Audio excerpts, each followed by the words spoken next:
o que são os modelos atômicos, porque existem diversos. Bem-vindo a todos. Irei explicar esses modelos e o motivo da existência de cada um. Teoria atômica de Dalton, que é do século XIX. Primeiro ponto. A matéria ela seria composta por partículas ao qual foram chamadas átomos.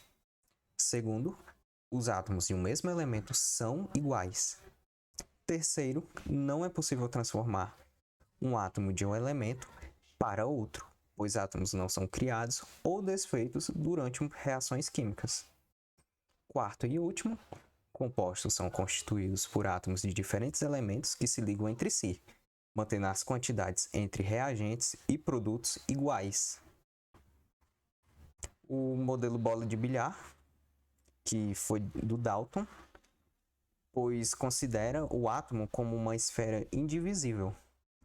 Esse pensamento do átomo ser indivisível, ele é antigo, pois os filósofos já faziam especulações sobre a matéria. Demócrito, 460 a 370 a.C., 460 a 370 a.C., especulavam que a matéria seria composta por partículas indivisíveis chamadas de átomos. Agora, voltando à teoria atômica de Dalton, ela é sim uma teoria válida, mas contém erros, como o átomo ser indivisível. Mesmo assim, seu modelo possui sua importância, pois é comumente usado para representar ligações químicas e que não é necessário ter modelos mais detalhados para aquela representação. Além disso, o fato das quantidades dos átomos serem iguais tanto nos produtos como em reagentes, pois durante a reação eles não são criados ou muito menos destruídos, mantendo a mesma proporção do início ao fim. Dando continuidade aos nossos estudos, ainda no século XIX, cientistas estudavam a descarga elétrica em um tubo de vidro. Ele quase não continha ar. Esse tubo tinha duas extremidades, o cátodo, que é o negativo, e o ânodo de carga positiva. Quando aplicada uma tensão nos eletrodos citados, era produzida radiação no interior do tubo, que foi chamada de raios catódicos, que se origina do eletrodo negativo, movendo-se para o eletrodo positivo. Em 1897, o cientista Thomson, perdão se eu estiver pronunciando errado, é um nome estrangeiro, publicou um artigo descrevendo a corrente negativa dos raios catódicos, e foi aí a descoberta dessa partícula negativa que ficou conhecida como elétron.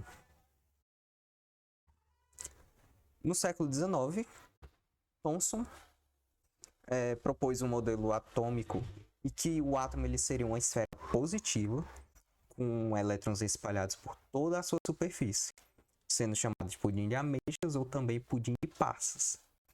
No final do século XIX, teve importantes descobertas relacionadas à radiação, tendo cientistas conhecidos como Marie Curie e o seu marido, que era o Pierre. Mas para esse vídeo eu irei resumir os 3 tipos de radiação que foram descobertas pelo cientista Ernest Rutherford, que são elas alfa, beta e gama. Sendo alfa a radiação de carga positiva, pois era atraída por placas negativas. Beta, sendo a radiação negativa, como já citado no experimento dos raios catódicos, é composta por elétrons, sendo atraída pelas placas positivas.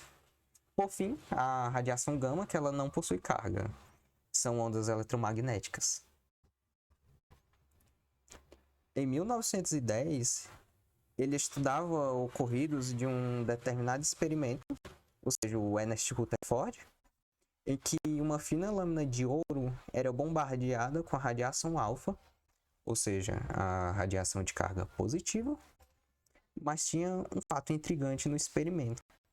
Algumas partículas alfa tinham seu trajeto desviado por diversos ângulos, chegando até mesmo a voltar para o ponto de partida.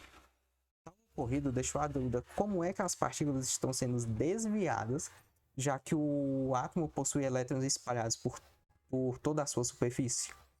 Não era para ser atraído, já que as cargas opostas se atraem? Foi aí que o modelo pudim de ameixas do Thomson deixou de fazer sentido, pois para a radiação alfa ser repelida, ela deveria se chocar com partículas de igual carga, ou seja, positiva, levando ao descobrimento do núcleo atômico, sendo composto por prótons, partículas de carga positiva, e nêutrons, que não possuem carga. Portanto, isso explicava o motivo da maior parte da radiação atravessar a folha de ouro e uma pequena parte ser desviada, pois o núcleo atômico ele é minúsculo,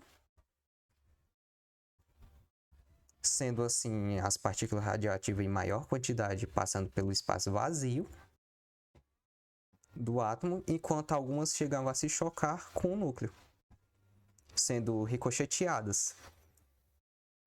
Esse modelo ele considera o átomo semelhante a um sistema solar. Aqui a gente tem um exemplo.